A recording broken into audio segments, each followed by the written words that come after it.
What's going on, guys? Welcome back to another Goosebumps review. Today we are back with Series 2000, doing Series 2000 number 19, Return to Ghost Camp.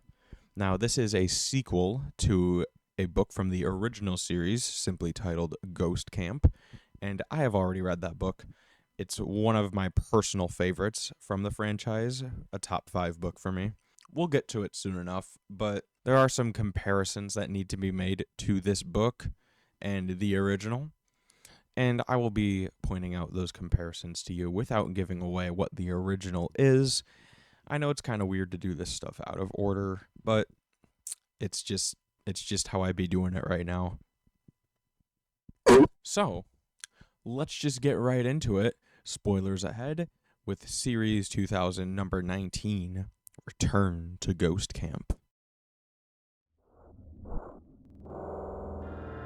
Our story begins with our main character, Dustin, not wanting to go to camp. He doesn't like summer camp for whatever reason, and it seems like he's in trouble for something. We don't really know what, but he's going to be going to this camp against his judgment, I suppose. He also doesn't like bugs, apparently, because before the day he has to go to camp, he has this nightmare about the bus driver to the camp that has like bug bites all over him, and there's yellow pus dripping out, and there's fleas all over his hands and in his hair. It's a pretty predictable dream sequence, but to the book's credit, it is a very disgusting one. After that, Dustin gets on the bus the next day, and someone sits next to him. Their name's Ari, and Ari likes doing pranks and knock-knock jokes, and he decides a great prank for heading to the school is to completely swap identities. They'll swap clothes, they'll swap names, they'll swap pretty much everything. And it seems like a pretty harmless prank for the moment. But Dustin agrees to it, and they swap pretty much everything. So once they get to camp, the head guy, Uncle Lou, announces that Ari, posing as Dustin, is going to be heading in the Apache camp. And Ari, again Dustin's cabin mates, go crazy when they say that Ari, who is still actually Dustin, is the man and gets all the best stuff, like the best drawers, bed, and candy. Leaving Ari, again Dustin, pretty confused. They don't know why they're getting this treatment. Ari is new to camp, so it's a little curious about why they're so excited that Ari is in their cabin. That night, they all go to a traditional campfire where the real Ari expresses his concerns to Dustin that he wants to swap back. He doesn't like the cabin he's in. It's covered, it has bugs all over it. And obviously Dustin, being afraid of bugs, says no, he wants to keep Ari's identity. And then Uncle Lou gathers everyone around the campfire to tell the traditional Camp Full Moon ghost story, which is not the same story from the original. So it's not the traditional Camp Full Moon story. Instead, it's about a creature called the Snatcher, a creature that can take the form of anything it desires, and in this story it seems to particularly like being a fox, and steals one kid away from Camp Full Moon every year. Ooh, spooky. And of course, there is discourse among the new campers whether this story is real or not, as it usually goes. And after the fire, Ari's cabin mates, still Dustin again, I think I'm just going to call him Dustin from now on, tell him that he's the Snatcher's victim this year. But then Dustin realizes they're talking about the real Ari. So Dustin tries to explain what happened, how they switched identities, but his cabin mates don't believe him. The next morning, Dustin tries to switch back identities with Ari, but now he won't let him for whatever reason. And I'll get to my complaints about this plot point at the end, once we get to the summary and conclusion. After they go kayaking in the river, everyone plays baseball. But Dustin starts seeing some weird things, like baseballs going through someone's chest and someone being cracked in the head with a baseball bat, but not reacting.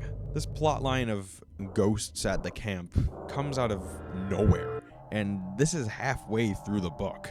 There was a scene earlier at the campfire where some kid eats bees, but I mean, that's not an indication of someone being a ghost. That's an indication of someone being a weirdo. Like, at another campfire, Dustin watches as kids stick various body parts into the fire, trying to replicate the scene from the original book, and Dustin gets scared and runs through the woods, running straight into a girl from the girls' camp.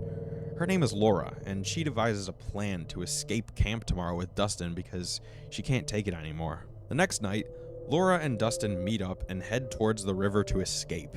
If this seems like a pretty, quick cut to the next night, it's because I skipped a couple events from the story. They're not very important, but I may go over them. So they head towards the river to escape, but they're met with Noah, one of Dustin's cabin mates, and he's floating above the river. Strange. Laura goes in, but Noah stops Dustin from going in. Turns out Noah is a ghost because of the Snatcher, who is apparently supposed to be Laura. Then, Laura quickly tackles Dustin and turns into a fox. She was the Snatcher, and she wants Dustin dead so he can't get across the river and save the ghosts, because if Dustin, who is alive, crosses the river, all the ghosts will be set free. But Dustin quickly climbs a tree branch after throwing the fox into the woods, and just before the Snatcher can reach him, he makes it to the other side, and the Snatcher gets pulled down into the river by some hands, ending the reign of the Snatcher. And then the twist of the book is that Dustin is lost in the woods. Amazing. So what do I think about this book? Well, the story pales in comparison to the original Ghost Camp. A couple scenes are stolen from the original, like the fire scene I mentioned earlier, where kids are sticking their hands and it's trying to up the ante by some kids sticking their head into the fire, but it doesn't hit as hard because it doesn't really come out of nowhere like in the original. I mean, it kind of does, but I guess for the wrong reason. And there's also the swimming scene that they stole from the original. It's one of the scenes I glossed over, where Dustin watches as kids dive underwater, but 5 minutes pass and they don't come up yet. And this scene is much more terrifying in the original, and it's just a kind of crappy callback to the original. I mean, it's not even as good as the one in the original. But they don't, and again, like I said, they don't do it with the same gravity as the original had. And this book isn't even about the ghosts like the original one. It's about the Snatcher creature. And the lore of this camp is completely different from the one in the original. You know, like changing the campfire story, changing the creatures around, right? Another thing. Early in the book, when Dustin figures out that Ari is the target of the Snatcher, Dustin tries to proclaim that he is not Ari and he is Dustin, but Noah and the cabin mates in general, who are all ghosts by the way, say that trying to pretend you're someone else doesn't save you from being targeted by the Snatcher. So that brings up the question, why is Dustin being attacked in the first place? Because he's not Ari, he's Dustin. And all the cabin mates and even the Snatcher thinks that Dustin is Ari when he's not. And it's super strange because the whole problem of the book is that Dustin is trying to swap identities with Ari again because he doesn't want to be targeted by the Snatcher. But realistically, Dustin shouldn't be worried at all because he's not Ari. And the Snatcher is still targeting him anyways? It seems like such a dumb way to keep the plot centered around the protagonist, right? And another thing about that, I mentioned earlier that I would get back to Ari not wanting to swap identities with Dustin, right? And this is for literally no reason. Ari has no reason to want to keep Dustin's identity because we know he doesn't like the living conditions that the real Dustin was supposed to get because Dustin got the shitty cabin with all the bugs infesting it and the roof is broken. It's a horrible cabin. So Ari should have no reason to want to keep Dustin's identity because he's not a ghost. He's new to the camp. He's alive. And again, the cabin mates even said that Ari is the target of the Snatcher and the Snatcher wouldn't be targeting someone who's already dead. So why does Ari want to keep Dustin's identity?